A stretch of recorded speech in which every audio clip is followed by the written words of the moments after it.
Ya ha pasado la mitad de agosto y vaya que han estado movidos los mercados. Tuvimos hace solo un par de semanas caídas globales tras datos macro que motivaron conversaciones de recesión, seguidos de datos un poco menos catastróficos que llevaron a los inversionistas en pocos días a totalmente descartar eso y hablar de un soft landing. Y ahora todo el mundo está expectante a lo que va a ocurrir en septiembre con un primer recorte de tasas de la Fed.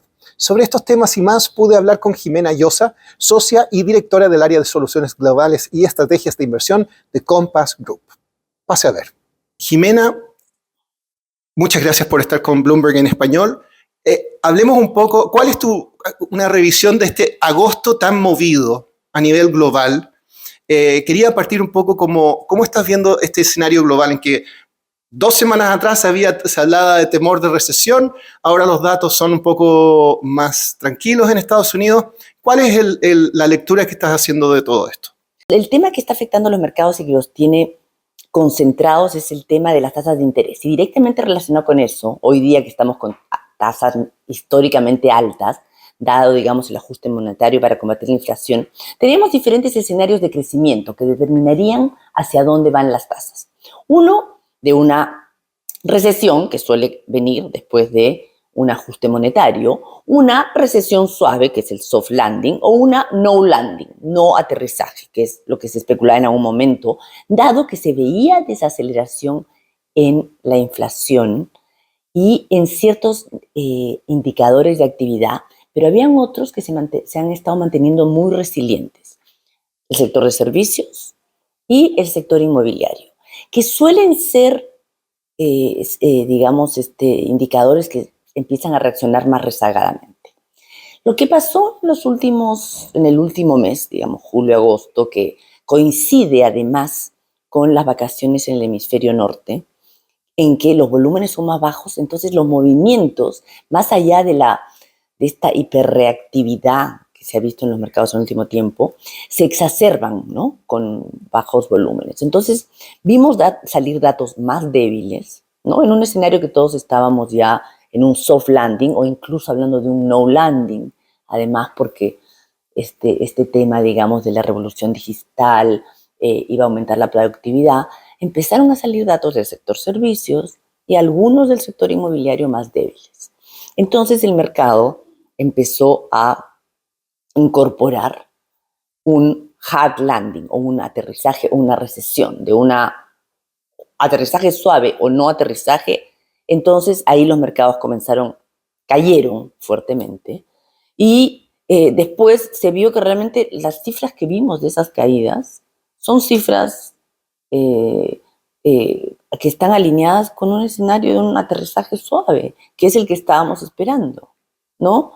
Y era el que mayor probabilidades nosotros le asignamos, el de un aterrizaje relativo suave, que puede ser mayor o menor en ciertas regiones. Y es lo que al final señalan las últimas proyecciones del Fondo Monetario Internacional para el crecimiento de este y el próximo año. Dentro de ese tema, bueno, estamos casi a fin de agosto y todo el mundo está expectante por septiembre, primer recorte de tasas de la Fed. Pero justamente con estos movimientos fuertes del mercado ha habido también mucho movimiento en cuántos recortes le seguirían después. ¿Ustedes ya tienen un escenario sobre eso o son del mando todavía septiembre está seguro, pero después de eso no está tan seguro? A ver, ¿qué es lo que creen? en las últimas 2 semanas, las expectativas de mercado, que digamos que son encuestas que hacen ustedes mismos, ¿no? Pensaron, imagínate, que iba a haber un recorte de 25 puntos base en septiembre. A veces pensaron que de 50, en algún momento 75. Otros especialistas inclusive llamaron a que había que hacer una reunión urgente del FED para evitar esta recesión, pero al final el mercado fue como recomponiéndose. El escenario nuestro, que no varió, porque uno de repente tiene que agarrarse la silla cuando empiezan los mercados a especular y a dar tantas vueltas, son 2 bajas. La primera, y no creemos que sea más de 25, no estimamos más de 25 puntos base en septiembre. Y probablemente una más, de acá a fin de año. ¿Cómo está afectando ese escenario? Bueno, ustedes son asset managers para clientes en América Latina y de activos mundiales, pero en ese escenario de 2 tasas, ¿cómo están viendo los mercados latinoamericanos? A ver, el tema de las tasas de interés globales afecta directamente a los mercados latinoamericanos. Quizás hoy menos que antes, porque hay mecanismos de transmisión que son más graduales y hay tipos de cambio flotantes, lo cual te ayuda como que el mercado se vaya regulando, absorbiendo más gradualmente. Hoy día lo que está pasando es que América Latina se aceleró, o sea, se adelantó a subir tasas en el momento que vio que venían inflaciones altas por nuestro pasado, digamos que de episodios de hiperinflación, y también comenzó a bajar tasas antes. En escenarios en que en estos países, aunque la inflación se mostraba, digamos, más reacia a ceder, como en Estados Unidos, pero empezó a ceder, así como en el caso de Europa, relativamente más dócilmente. Y ahora, ¿qué ha pasado? En esa docilidad y en la medida que la actividad en Estados Unidos se mantenía fuerte, eso hacía también esperar, hace 2 meses atrás, que en Estados Unidos no se iban a bajar las tasas. Entonces hubo una depreciación de los tipos de cambio latinoamericanos en general por la diferencia de tasas. Digamos, te da más, ¿no? Más tasa estar invertido en Estados Unidos que en reales, pesos mexicanos, pesos chilenos. Ahora, lo que ha pasado es que también digamos, las tasas a nivel local, sobre todo en Chile, han ido muy en tándem con lo que ha pasado con las tasas en Estados Unidos. Ahora, lo que está pasando más bien es que esa situación se está revirtiendo, ya esa situación que afectó a América Latina, que hizo que la tasa, digamos, que aumentaran los tipos de cambios, que la inflación se mantuviera alta, hoy día más bien estamos viendo que se está acomodando y daría más holgura a los bancos centrales de la región a poder seguir bajando tasas de interés. Y también uno ve menor presión en el tipo de cambio. Lo hemos visto en los últimos días, en el peso, en el real. ¿Y cómo están haciendo entonces su asset allocation dentro de esto? ¿Renta variable o bonos? A ver. Con las tasas bajando uno esperaría que los bonos les vaya muy bien, pero las acciones también se benefician por eso. Entonces, ¿cómo lo hacen? Sí, la verdad es que la asignación de activos ha sido una tarea muy desafiante en el último tiempo. Nosotros hoy día estamos dado, digamos que ya vemos un escenario que puede ser muy volátil en entremedio, pero que las tasas van a la baja. Si bien creemos que no, las acciones tienen soporte, creemos que no es sostenible, digamos, crecimientos de utilidades tan grandes como los que hemos visto, y más bien vemos de un mayor atractivo relativo en la renta fija global relativo a la renta variable en un portafolio balanceado. Nuestro portafolio modelo en este momento tiene una posición de 50 en renta fija y 45 en renta variable, y también algo de caja. La caja hoy en día a nivel global todavía te está dando una rentabilidad ajustada por riesgo muy atractivo. Pensemos que los T-bills en Estados Unidos te dan un poco menos del 5,5%, y llegaron a un 5,5%. Entonces eso es algo que todavía, digamos, tenemos esa asignación, favorecemos esa asignación a caja. Dentro de lo que son, digamos, las acciones, lo que estamos viendo y lo que creemos que es sostenible también es más bien una rotación desde estas acciones que han subido mucho, que son las acciones más grandes, estilo crecimiento, entre las cuales están las Magnificent Seven. Hay una rotación a acciones que estaban más rezagadas, a esas que no formaron parte de estas fortísimas alzas que hemos visto en los últimos 2 años.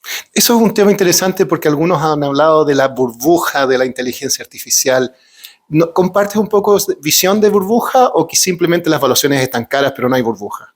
A ver, no creo que hay burbuja. Los niveles que vemos hoy día en estas empresas, en el marco de una revolución digital, son valorizaciones que se ven un poco caras, pero no llegan ni de cerca a lo que se vio en la burbuja, en el .com, en el 2000. Creo que muchas de estas empresas han venido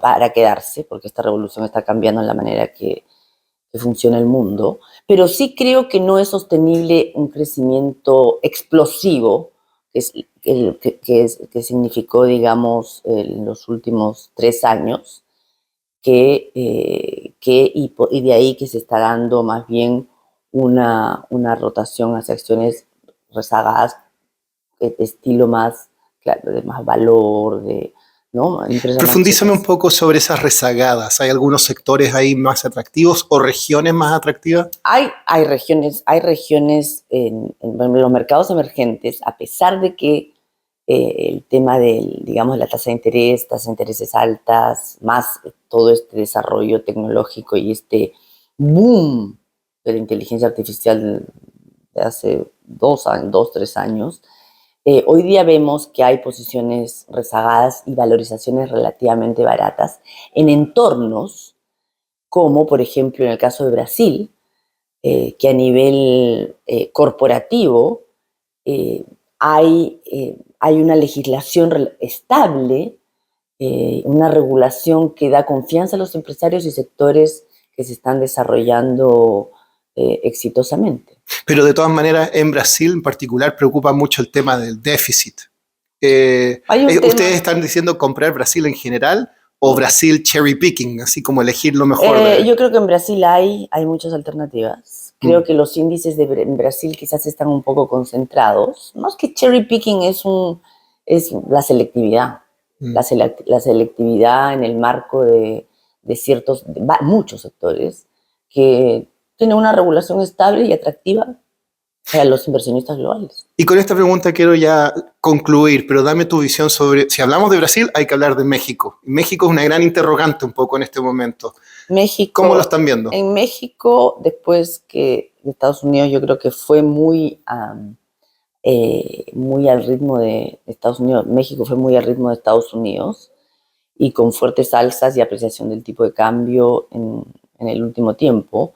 Hoy día hay una posición más de cautela, hay un tema de, si bien se mantiene resiliente el consumo y cierta estabilidad a pesar de, digamos, del cambio de gobierno, de una mayor concentración de poder, finalmente ha corrido mucho más.